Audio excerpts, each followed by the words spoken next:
morning and welcome to today's Almost Daily Devotion. We're in the Gospel according to John chapter 13, and it goes like this.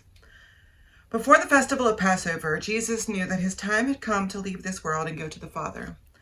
Having loved his own who were in the world, he loved them fully. Jesus and his disciples were sharing the evening meal.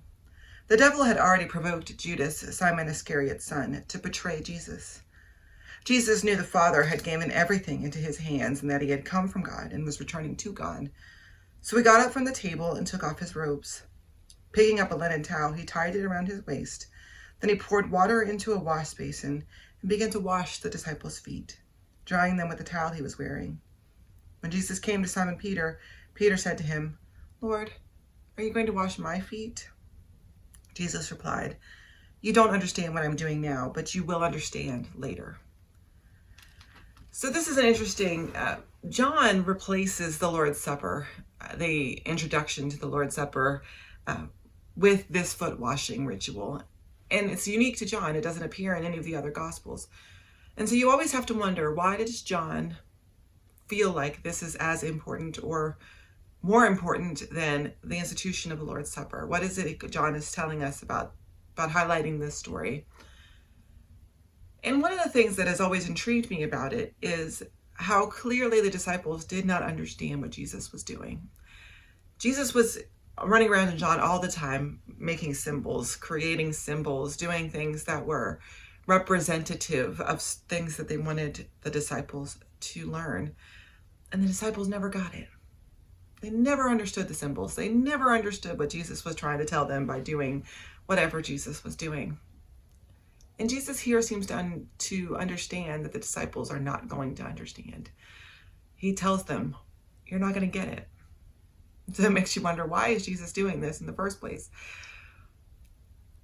And I wonder if it's because we often only understand things in retrospect.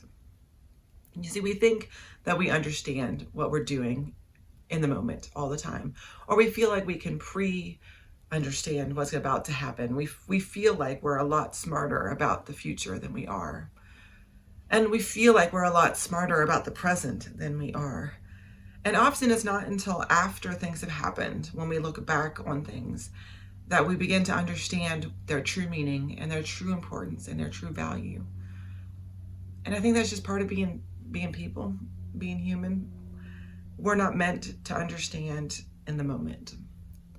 And so Jesus models for us here humility of spirit. When we're overconfident, when we think we know more than we do, when we interpret things in the moment and then get married to or latch on to those interpretations that are brought to us in the heat of the moment, we lose out on the value that we get from reflection, from understanding things more deeply. And so we always have to be open to the possibility that our understanding right now is going to be different than our understanding in 4 months, 6 months, 2 years, 5 years. I love to hear the stories that families tell about childhood, about the days gone by, because it reveals so much to you about what's important to their family. And when we try to assign value, pre-assigned value, put the pressure on the moment of a pre-assigned value, often we lose out on the special moments, the incidental moments that people carry with them, really carry with them through time. And so how can we be present in the moment, but also open to reinterpretation?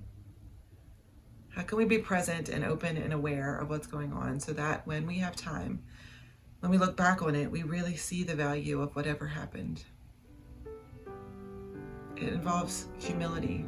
It involves ownership of our vulnerability. And it involves the possibility that we don't always understand what's about to happen. And that is good news.